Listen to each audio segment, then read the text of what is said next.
After conquering the US Open, Carlos Alcaraz has his sights locked on one thing: staying ahead of Jannik Sinner.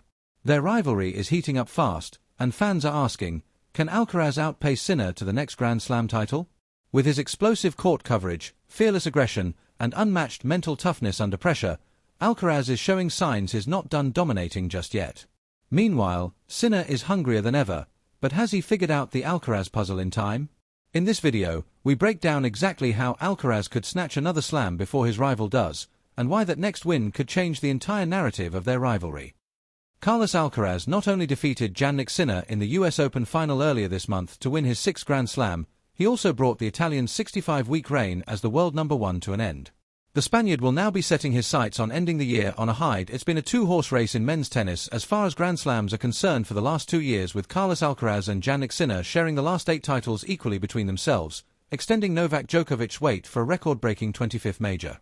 The two won every alternate Grand Slam this year, with Sinner lifting the trophy in the Australian Open and Wimbledon, and Sinner pulling off an incredible comeback to win the French Open and later beating the Italian in the US Open final earlier this month. In the process, Alcaraz also dislodged Sinner from the top of the ATP rankings, the Spaniard returning to the top of the standings for the first time since 2023, ending the Italian's 65-week reign that had begun in June last year. Though the Grand Slams are done and dusted this year, there still is quite a bit of tennis action to look forward to, including and especially the year-ending ATP finals.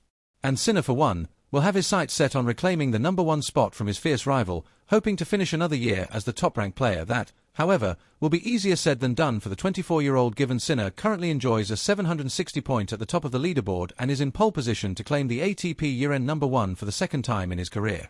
Alcaraz primed to beat Sinner to year-ending number one spot. Alcaraz returns to action in the Lava Cup in San Francisco that gets underway on Friday and concludes on Sunday, and will fly to Tokyo later this month for the ATP 500 Japan Open. Sinner, meanwhile, will be returning to action at the China Open, also an ATP 500 event that takes place in Beijing and gets underway on the 25th of September, a day after the Japan Open. It is the Shanghai Masters, however, that could play a major role in deciding which player finishes on top at the end of the year. Both Sinner and Alcaraz are competing in this event, and a victory for the latter might just close the door on the race to the year-end. No wonder Sinner, on the other hand, could keep his hopes alive with a victory in Shanghai, which then will extend the battle to the next ATP 1000 event, the Rolex Paris Masters, which will conclude a week before the ATP finals get underway on the 9th of November.